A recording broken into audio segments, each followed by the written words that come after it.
عماد مغنیہ لبنان میں متحرک تنظیم حزب اللہ کا کمانڈر تھا۔ اس کے اقدامات امریکی مفادات کے خلاف تھے، لہٰذا امریکہ نے اس کو راستے سے ہٹانے کا منصوبہ بنایا، جس کے لیے امریکہ نے اپنی انتہائی اہم خفیہ ایجنسی CIA کو یہ ذمہ داری سونپی۔ سب سے پہلا کام عماد مغنیہ کا ٹھکانہ ڈھونڈنا اور اس کی صحیح شناخت حاصل کرنا تھا۔ اس کے لیے ایک انتہائی تجربہ کار جاسوس بلی واہ کا انتخاب کیا گیا۔ دستیاب معلومات کے مطابق مغنیہ اس وقت سعودیہ میں موجود تھا، لہٰذا بلی واہ بھی سعودی عرب پہنچ گیا۔ آگے بڑھنے سے پہلے ہم یہ بتاتے چلیں کہ یہ تمام معلومات ایک امریکی مصنف کی کتاب سے دی جا رہی ہیں، جس کا تفصیلی حوالہ آخر میں دیا جائے گا۔ بلی واہ نے اپنے آپ کو کم سے کم وقت میں مشن مکمل کرنے اور سعودیہ سے نکل جانے کا چیلنج دیا۔ باہر سعودی انٹیلیجنس براہ راست بادشاہ کو رپورٹ کر چکی تھی۔ مغنیہ کی تصویر لینے کے لیے واہ نے انٹیلیجنس اور سیٹلائٹ تصاویر سے اس شہر کی گلیوں کی جغرافیائی معلومات حاصل کیں۔ اس کے پاس ٹارگٹ کا ایڈریس موجود تھا اور اس نے ٹارگٹ کے علاقے میں داخل ہونے اور نکلنے کے راستوں کی جانکاری بھی حاصل کر لی تھی۔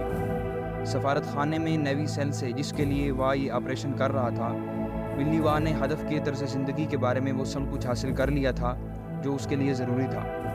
وہ ایجنسی کے اس کیمرے سے بھی مکمل واقفیت حاصل کر چکا تھا جو اسے مغنیہ کی تصویر لینے کے لیے استعمال کرنا تھا۔ یہ کیمرہ ایک ڈیجیٹل کینن کیمرہ تھا جس کے ساتھ 200 ملی میٹر کا لینس اور 2 گیگا بائٹ کا SD کارڈ موجود تھا۔ مشن کے دوران اچانک بھاگنے کی ضرورت پڑنے پر سامان کو کیسے سنبھال کر نکلنا ہے، اس سب کی اس نے تیاری کی۔ اس نے بار بار تمام چیزوں کو اپنے جسم سے باندھ کر بھاگنے کی مشق کی۔ اگلی صبح پہلی اذان کے فوراً بعد ایک CIA ڈرائیور بلی واہ کو ریاض کے ارد گرد ڈرائیونگ سکھانے لے گیا۔ جب واہ کو یقین ہو گیا کہ وہ سعودی سڑکوں کا نظام سمجھ چکا ہے اور اکیلا بھی گاڑی چلا سکتا ہے، تو اس نے ڈرائیور کو باقی دن کے لیے چھٹی پر بھیج دیا اور ڈرائیونگ سیٹ خود سنبھال لی۔ واہ گاڑی چلاتے ہوئے شہر کے جنوب مشرقی حصے میں اسی پتے پر چلا گیا جو اسے دیا گیا تھا۔ خوش قسمتی سے مغنیہ کے اپارٹمنٹ کے سامنے سڑک پار ایک سوڈانی ہوٹل موجود تھا۔ اس جگہ پر کافی گہما گہمی تھی جہاں بیٹھ کر وہ آسانی سے ہدف کی نگرانی کر سکتا تھا۔ اس نے چند قدم کے فاصلے پر گاڑی کھڑی کی اور پیدل ہوٹل کی طرف چل دیا۔ اندر کافی تعداد میں سیاہ فام لوگ موجود تھے، 7 فٹ اونچے قد والے۔ واہ کا کہنا ہے کہ اس چیز کا ایک ہی مطلب تھا کہ وہ لوگ ڈنکا قبیلے سے تعلق رکھتے تھے۔ واہ نے سوڈانی کافی کا آرڈر دیا اور اس کے ذہن میں سوڈانی دارالحکومت خرطوم کے بارے بے ترتیب خیالات کی رو چل گئی۔ سوڈانی قبائلیوں کے ساتھ گپ شپ کرتے ہوئے واہ نے سڑک کے پار ٹارگٹ کے گھر پر نظر رکھی۔ اسی دوران اس نے سوچنا شروع کر دیا کہ کس جگہ پوزیشن لے کر وہ آسانی سے ٹارگٹ کی تصاویر لے سکتا ہے۔ سامنے ایک کوڑا کرکٹ ڈالنے والا کنٹینر موجود تھا جو ایک اچھے کور کا کام دے سکتا تھا۔ اس کنٹینر سے عمارت کے سامنے والے دروازے تک کا فاصلہ تقریباً 250 فٹ تھا۔ بلی واہ نے اپنی کافی کا بل ادا کیا اور واپس چلا گیا۔ اگلی صبح تقریباً 7:30 بجے واہ ٹارگٹ ایریا میں واپس آیا۔ اس نے گاڑی کھڑی کی اور سوڈانی ریستوران کی طرف قدم بڑھا دیے۔ اس کی جیکٹ میں ایجنسی کی طرف سے دیے گئے کیمرے کا سامان چھپا ہوا تھا۔ جب اسے یقین ہو گیا کہ اسے کوئی نہیں دیکھ رہا تو وہ کنٹینر کے اندر کود گیا اور ٹارگٹ کے باہر نکلنے کا انتظار کرنے لگا۔ کچھ دیر بعد گھر کا سامنے والا دروازہ کھلا اور وہ یعنی مغنیہ باہر نکل آیا۔ اس نے ہاتھ میں کچھ کپڑے اٹھا رکھے تھے۔ عمارت کے دروازے کے سامنے نیچے گلی تک پہنچنے کے لیے 10 چوڑی سیڑھیاں بنی ہوئی تھیں۔ اس کا مطلب تھا کہ اسے آہستہ آہستہ سیڑھیوں سے نیچے اترنا تھا۔ یہی وہ لمحے تھے جنہوں نے بلی واہ کے لیے اس کی واضح تصاویر لینا آسان بنا دیا۔ جیسے ہی اس نے سیڑھیوں سے نیچے اترنا شروع کیا، واہ نے تیزی سے تصویریں کھینچی۔ مغنیہ اکیلا تھا، اس نے کپڑے اٹھا رکھے تھے۔ وہ گاڑی کے پاس پہنچا، اس کا دروازہ کھولا اور کپڑے پیچھے لٹکا دیے۔ اس دوران واہ نے کئی مزید تصاویر لے لیں۔ اس کے بعد وہ کنٹینر سے باہر نکلا اور گاڑی میں بیٹھ کر سعودی شہر ریاض میں موجود امریکی سفارت خانے واپس چلا گیا۔ CIA اسٹیشن کی عمارت کے اندر جاتے ہی واہ نے کیمرے کے SD کارڈ کو ایجنسی کے کمپیوٹر میں ڈالا اور ان تصاویر کا جائزہ لیا جو اس نے لی تھیں۔ تصاویر بہترین تھیں جن سے ٹارگٹ کی شناخت ہو سکتی تھی۔ وہ یہ تصویریں اسٹیشن چیف کے پاس لے آیا جو خاموشی سے انہیں دیکھتا رہا۔ یہ عماد مغنیہ تھا۔ واہ نے فوری طور پر ریاست سے نکلنے کی تیاری کی۔ ابھی بھی اس کو روکے جانے، گرفتار کیے جانے اور غائب کر دیے جانے کا امکان موجود تھا۔ ایک ایجنسی ملازم نے اسے ہوائی اڈے تک پہنچایا۔ CIA کی طرف سے فراہم کردہ جعلی شناخت اور ویزا کو استعمال کر کے بلی واہ سعودی عرب سے کبھی واپس نہ آنے کے لیے نکل گیا۔ بلی واہ کی حاصل کردہ تصاویر نے عماد مغنیہ کی موجودگی اور اس کے ٹھکانے کی تصدیق کر دی تھی۔ اب امریکی آرمی کا انتہائی خفیہ یونٹ، جو پہلے گرے فاکس کے نام سے جانا جاتا تھا اور جسے بعد میں اورنج کا نام دیا گیا، سگنل انٹیلیجنس جمع کر سکتا تھا۔ اب حزب اللہ کے چیف آف آپریشنز کو نشانہ بنا کر ختم کیا جا سکتا تھا۔ امریکہ اور اسرائیل دہائیوں سے انفرادی طور پر عماد مغنیہ کو قتل یا گرفتار کرنے کی کوشش کر رہے تھے۔ اب انہیں اس کام کو پورا کرنے کے لیے اپنی فورسز کو مشترکہ کارروائی کے لیے اکٹھا کرنا تھا۔ یہ شاید وہ پہلے ہی اکٹھے ہو چکے تھے، کیونکہ موساد سعودیہ میں آزادانہ کام نہیں کر سکتی تھی۔ سعودی عرب شاید وہ واحد جگہ تھی جہاں موساد کی گرفت اتنی مضبوط نہیں تھی۔ ایک خفیہ انتظام کیا گیا اور طے کیا گیا کہ مغنیہ کو نشانہ بنانے کے لیے امریکہ اسرائیلی خفیہ ایجنسی موساد کو مدد فراہم کرے گا۔ واہ کی جانب سے ریاض میں مغنیہ کی تصاویر لینے کے چند ہی ہفتے بعد 19 جولائی 2004 کو غالب عوالی نامی حزب اللہ کا ایک سینئر کمانڈر بیروت کے نواحی علاقے میں ایک کار بم دھماکے میں مارا گیا۔ غالب عوالی گاڑی میں بیٹھ رہا تھا جب گاڑی ایک دم دھماکے سے اڑ گئی۔ حزب اللہ کے رہنما حسن نصر اللہ نے اسرائیل پر عوالی کے قتل کا الزام لگایا اور قاتلوں کے ہاتھ کاٹنے کا عہد کیا۔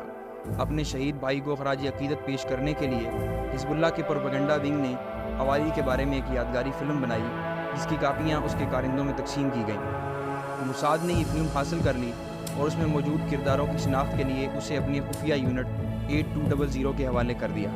یونٹ 8200 سگنل انٹیلیجنس جمع کرتا ہے اور کوڈز ڈیکرپٹ کرتا ہے۔ برسوں سے یونٹ 8200 کسی خاص نام یا نشان کے بغیر کام کر رہا تھا۔ اس کے اہلکار انتہائی قابل ہوتے ہیں، جو خصوصی طور پر سخت جان تربیت حاصل کر چکے ہوتے ہیں۔ النقب کے صحرا میں موجود ایک خفیہ بیس سے، جو دنیا کے سب سے بڑے خفیہ بیسز میں سے ایک ہے، یونٹ 8200 کے اہلکار سگنل انٹیلیجنس کا استعمال کرتے ہوئے اہداف کی نگرانی کرتے ہیں۔ وہ فون کالز، ای میلز اور دیگر الیکٹرانک مواصلات کی نگرانی کرتے ہیں۔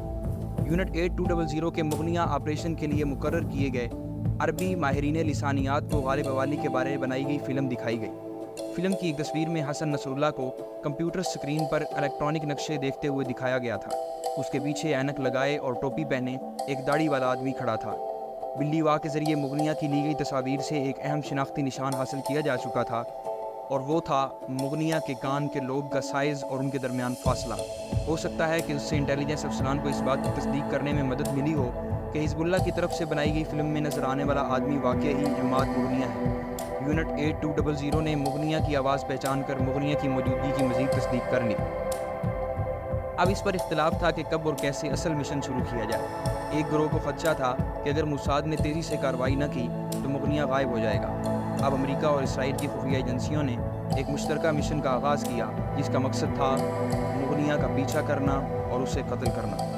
واہ کی جانب سے سعودی عرب میں مغنیہ کی تصویریں لینے کے بعد عماد مغنیہ لبنان واپس آیا، جہاں اسے ایرانی کمانڈروں نے عراق میں موجود امریکی افواج کو نشانہ بنانے کی ذمہ داری سونپی۔ حزب اللہ کے ایک ماہر میتھیو لیوٹ کہتے ہیں کہ حزب اللہ نے ایک وقف یونٹ تیار کر رکھا تھا، جس کا کام عماد مغنیہ اور اس کے کئی اہم نائبین کی نگرانی میں عراقی شیعہ ملیشیا کو تربیت دینا تھا۔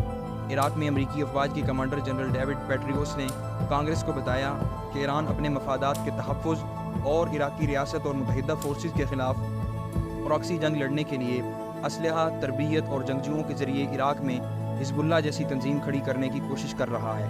اس نے کہا کہ یہ ایران ہی ہے جو عراق میں اپنی مہدی آرمی کو دھماکہ خیز مواد سے تیار کردہ IEDs فراہم کر رہا ہے، جو بختر بند گاڑیوں کو تباہ کر سکتی ہیں۔ عراق میں ان دھماکہ خیز آلات سے 2004 میں پہلے ہی 200 سے زائد امریکی فوجی ہلاک ہو چکے تھے۔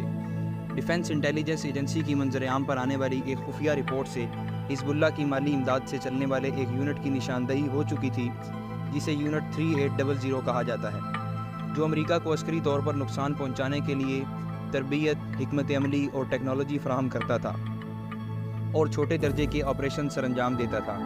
امریکی انٹیلیجنس کمیونٹی کے لیے عماد مغنیہ کو مارنے کا وقت آ پہنچا تھا۔ امریکی خفیہ ایجنسی کے عہدیدار میئر ڈیگن نے CIA کے ڈائریکٹر مائیکل ہیڈن سے ملاقات کی، جس کی تفصیلات کو خفیہ ہی رکھا گیا۔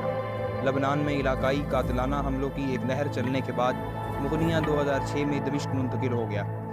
دمشق موساد کے لیے سب سے مشکل اور خطرناک جگہوں میں سے ایک تھا، لیکن وہاں پر امریکہ کا ایک سفارت خانہ موجود تھا۔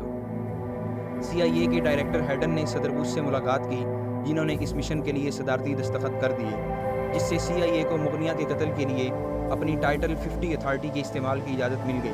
یہ بھی انتظام کر لیا گیا کہ اگر قتل کے نتیجے میں کوئی بڑا رد عمل آیا اور امریکہ کی خفیہ کارروائی دنیا کے سامنے کھل گئی تو امریکہ اقوام متحدہ کے آرٹیکل 51 کا دعویٰ کرے گا، جس کے تحت اس کارروائی کو اپنے دفاع کی کارروائی قرار دیا جائے گا تاکہ امریکہ پر الزام نہ آئے۔ جنرل پیٹریوس اس بات کی تصدیق کر چکے تھے کہ عراق میں امریکی فوجیوں کو نشانہ بنانے کے لیے حزب اللہ ہی تربیت یافتہ لوگ بھیج رہی ہے۔ کہا جاتا ہے کہ صدر بش نے کچھ اس طرح کی شرائط بھی عائد کی تھی کہ کارروائی کے دوران قریب سے گزرنے والے کسی بھی عام شہری کو نقصان نہیں پہنچنا چاہیے، صرف اور صرف عماد مغنیہ کو نشانہ بنایا جائے۔ 2007 میں ایجنسی کے اہلکاروں کی ایک ٹیم نے شام کے دارالحکومت کی طرف رخ کیا اور مغنیہ کی نقل و حرکت پر نظر رکھنے لگی۔ کچھ عرصہ تک موساد نے ایک سیل فون بم استعمال کرنے پر غور کیا، جیسا کہ حماس کے لیے بم بنانے والے انجینئر یحییٰ کے کیس میں کیا گیا تھا، لیکن بعد میں جب یونٹ 8200 کو اس بات کا پتہ چلا کہ عماد مغنیہ اکثر اپنا موبائل بدلتا رہتا ہے تو یہ خیال مسترد کر دیا گیا۔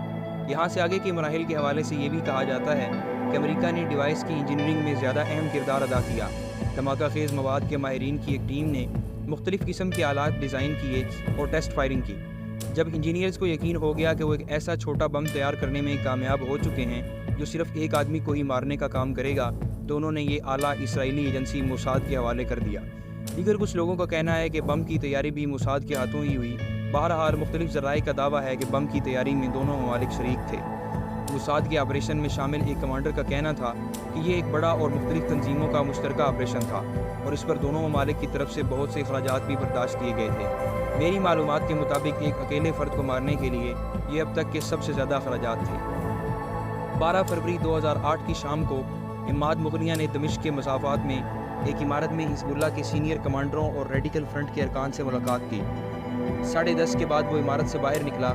جب وہ اپنی 2006 ماڈل میٹسوبشی پجیرو کی طرف جا رہا تھا جو کہ نیچے گلی میں کھڑی تھی، CIA کے 2 نیم فوجی اہلکار اور ایک مقامی کارندہ اس پر نظریں جمائے بیٹھے تھے۔